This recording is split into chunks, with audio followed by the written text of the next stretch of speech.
कहाँ है तौसीफ साहब ती तो कोशिलो विधायक बनवा से पहले कि विधायक बनूम तो इट्टा रेट घटाम ती विधायकों बने गेलो उल्टा 1500 टका आरो हजारों इट्टा रेट बढ़े गेल। जिला प्रशासन महोदय, आप एक चीज़ देखिए कि आप माइनिंग को एक तरफ पूरा छूट दे दिए हैं।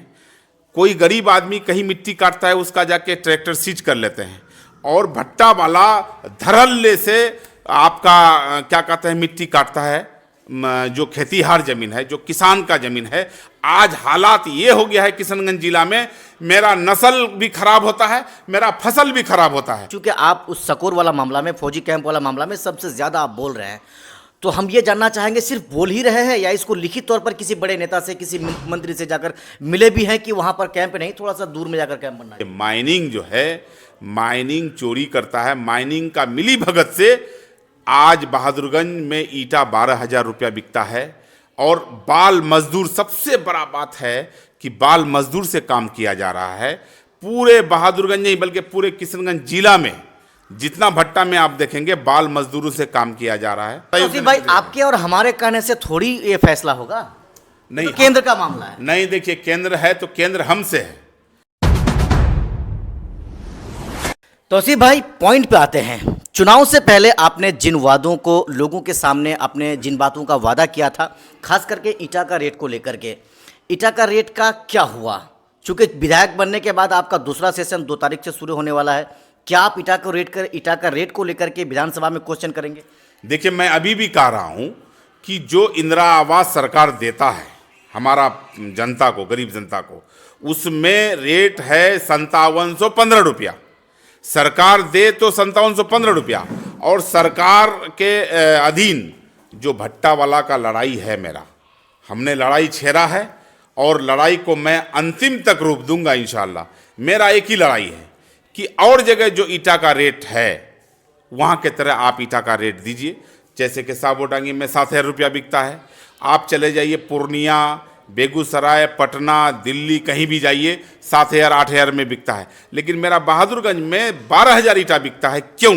मैं पूछना चाहता हूँ। ये माइनिंग जो है, माइनिंग चोरी करता है। माइनिंग का मिली भगत से आज बहादुरगंज में ईटा 12,000 रुपया बिकता है, और बाल मजदूर, सबसे बड़ा बात है कि बाल मजदूर से काम किया जा रहा है।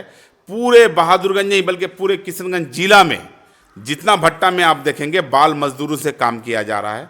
हमारा लड़ाई जारी है, और हम तब तक लड़ाई लड़ेंगे जब तक कि ईटा का रेट सही दाम से नहीं बिके। नहीं, आप अकेले योद्धा की तरह लड़ रहे हैं, आपके साथ क्यों नहीं कोई नेता आता है, खड़ा होता है इस मामले को, खास करके ईटा का रेट को लेकर के? भाई, नेता आए नहीं आए, जनता मेरे साथ है। जनता चाहता है कि ईटा का रेट कम हो। हम यही तो कह रहे हैं जिला प्रशासन से। जिला प्रशासन महोदय, आप एक चीज़ देखिए कि आप माइनिंग को एक तरफ पूरा छूट दे दिए हैं। कोई गरीब आदमी कहीं मिट्टी काटता है उसका जाके ट्रैक्टर सीज कर लेते हैं, और भट्टा वाला धड़ल्ले से आपका क्या कहते हैं मिट्टी काटता है, जो खेतीहार ज़मीन है, जो किसान का ज़मीन है। आज हालात ये हो गया है किशनगंज जिला में, मेरा नस्ल भी खराब होता है, मेरा फसल भी खराब होता है, मेरा बच्चा आज अपंग पैदा होता है किशनगंज जिला में।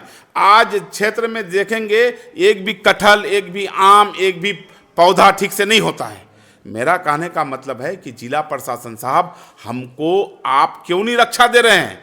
आप बाल मजदूर से भट्टा में काम करवा रहे हैं, आप 12,000 ईटा बेचवा रहे हैं, रेट के हिसाब से बेचवा रहे हैं, आप धड़ल्ले से किसान का मिट्टी कटवा रहे हैं, आप ग्रामीण यानी गांव के बगल में भट्टा का लाइसेंस दिलवा रहे हैं। आखिर क्यों? अगर ऐसा है, मैं तो आरोप लगाता हूं कि जिला प्रशासन में जो माइनिंग के लोग हैं इसमें मिलीभगत 100% है। और मैं जब जिला प्रशासन को लिख के दिया, जब जिला प्रशासन कोई कार्रवाई नहीं किया, तो मैं गया हूं विधानसभा में। विधानसभा में मैं क्वेश्चन किया हूं। 2 तारीख से 27 फरवरी तक हमारा सेशन है। इस सेशन में हम भट्टा के खिलाफ, भट्टा का रेट के खिलाफ, ईटा का रेट के खिलाफ हमने क्वेश्चन किया है, और हम सरकार से हम जवाब लेंगे कि आपने चाहे तो 5715 रुपया ईटा बिचवाइए, और जो बाल मजदूर से आप काम करा रहे हैं भट्टा में उसको रोक लगवाइए, और किसान का जो फसल का ज़मीन कटवा रहे हैं उसमें आप रोक लगवाइए। और आपका किशनगंज जिला का जो माइनिंग विभाग है वो मिली भगत से आपका पूरे जिला में मिट्टी कटवाता है। पूरे जिला का भट्टा में आपका बाल मजदूर से काम किया जा रहा है, आखिर क्यों? मेरा खुला चैलेंज है, मेरा लड़ाई तब तक जारी रहेगा जब तक कि रेट कम ना हो जाए। विधायक जी, इन दिनों एक वीडियो सोशल मीडिया में चल रहा है, आपको लेकर के ही वो वीडियो है, जिसमें एक बुजुर्ग शख्स कह रहे हैं, वो आपकी ही विधानसभा का है, कहाँ है तौसीफ साहब तीतो कोचिलो विधायक बनवा से पहले कि विधायक बनूम तो इट्टा रेट घटाम ती विधायकों बने गेलो उल्टा 1500 टका आरो हजारों इट्टा रेट बढ़े गेल। इस तरह का जो वीडियो सोशल मीडिया नहीं, उसका कहना सही है जी, लेकिन मैं उनको यकीन दिलाना चाहता हूं कि मैं लड़ाई लड़ रहा हूं, मैं लड़ाई लड़ रहा हूं। आप ये देखिए कि मैं ईटा के खिलाफ में आवाज़ उठाया हूं कि नहीं उठाया हूं, मैं ईटा का रेट के खिलाफ मैं सरकार के पास गया हूं कि नहीं गया हूं, मैं ईटा का रेट को लेकर के विधानसभा में क्वेश्चन किया हूं कि नहीं किया हूं। हमने आपके चैनल के माध्यम से भी मैं कहना चाहूँगा, जो सैनिक केंद्र बन रहा है मैं उसके खिलाफ भी मैं विधानसभा में क्वेश्चन किया हूँ।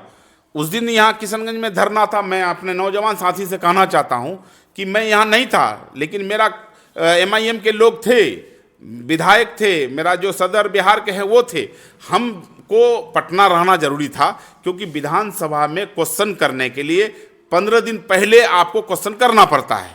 तो हमने पटना जाकर के विधानसभा में क्वेश्चन किया, ईंट का रेट को लेकर के और सैनिक केंद्र को लेकर के हमने क्वेश्चन कर दिया है। अब इंशाअल्लाह मैं विधानसभा में मैं लड़ाई लड़ूंगा, ईटा का रेट को भी कम कराऊंगा और सैनिक केंद्र के खिलाफ मैं सैनिक केंद्र के खिलाफ नहीं हूँ, सैनिक केंद्र बने, लेकिन भाई जहाँ जनसंख्या वाली गांव है, जहाँ आबादी वाला गांव है, वहाँ नहीं बने। आप कहीं बनाइए, हमारा सहयोग लीजिए, हम तो तौसीफ भाई आपके और हमारे कहने से थोड़ी ये फैसला होगा, नहीं तो केंद्र का मामला है। नहीं, देखिए केंद्र है तो केंद्र हमसे है, हम नागरिक से है, जनता से है। केंद्र जनता से खिलाफ नहीं जा सकता है। केंद्र को ये देखना पड़ेगा कि जनता का सुविधा है कि नहीं है।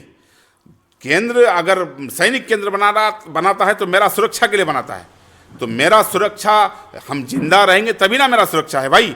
हमारा खेत का जमीन, खाने का जमीन ले लेगा, हमारा फसल का जमीन ले लेगा तो हम खाएंगे क्या? उसमें तो अच्छा खासा मुआवजा भी दिया जा रहा है। नहीं, मुआवजा देगा तो हम जमीन मेरा चला जाएगा ना, हमारा, हम तो खेती नहीं कर पाएंगे। पैसा आज देगा कल खत्म हो जाएगा, लेकिन जमीन तो मेरा खत्म हो जाएगा। एक सवाल ये भी है ना विधायक जी कि चूंकि आप उस सकूर वाला मामला में, फौजी कैंप वाला मामला में सबसे ज़्यादा आप बोल रहे हैं, तो हम ये जानना चाहेंगे सिर्फ बोल ही रहे हैं या इसको लिखित तौर पर किसी बड़े नेता से, किसी मंत्री से जाकर मिले भी हैं कि वहाँ पर कैंप नहीं, थोड़ा सा दूर में जाकर कैंप बनना चाहिए? सबसे पहले हम और सरवर बाबू जो वहाँ के MLA हैं कोचाधामन के, DM साहब को लिखित दिए, उसके बाद हम मुख्यमंत्री को जाकर के लिखित दिए, उसके बाद सुनवाई नहीं हो रहा है तो हम विधानसभा में क्वेश्चन किए हैं।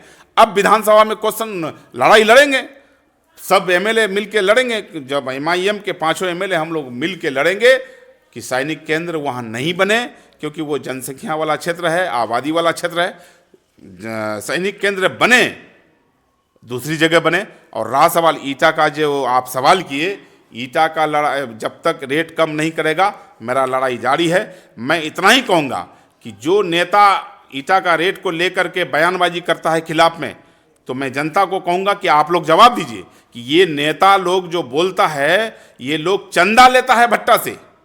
और तौसीफ आलम लड़ाई इसलिए लड़ता है कि मेरा गरीब का जो पैसा लिया जा रहा है, 5715 रुपया सरकारी रेट है, आप 12,000 रुपया ईटा रेट ले रहे हैं। इसका मतलब है कि जनता को डायरेक्ट लूट रहे हैं। मैं जनता को आग्रह करना चाहता हूँ कि आप लोग अगर मिट्टी काटने नहीं दीजिएगा, खड़ा हो जाइएगा, तो भट्टा वाला का मजाल नहीं है कि काटेगा। आप मिट्टी का गाड़ी रोकिए, हमको फ़ोन कीजिए, मैं माइनिंग को भिजवाऊंगा। आप बगैर चालान का अगर ईटा कहीं जाता है, आप रोकिए, आप हमको फ़ोन कीजिए, हम उस ईटा को सीज कराएंगे। मैं भट्टा वाले से कहना चाहता हूं, बगैर चालान का अगर ईटा गया तो हम उस ईटा को सीज कराएंगे, क्योंकि आप देते हैं 12,000 रुपया लेते हैं और चालान में आप कुछ भी नहीं लिखते हैं। आप 12,000 लेते हैं तो चालान में लिखिए कि 12,000 हम लिए हैं। इसलिए मैं कहना चाहूँगा, जितने भी हमारे दोस्त यार हैं, जितने भी हमारे चाहने वाले हैं, जितने भी हमारे युवा साथी हैं, जितने मेरा जनता है, सबको कहूँगा कि ईटा को रोकिए और उसको चालान देखिए। चालान अगर नहीं है तो आप हमको फ़ोन कीजिए, हम उसको सीज कराएंगे।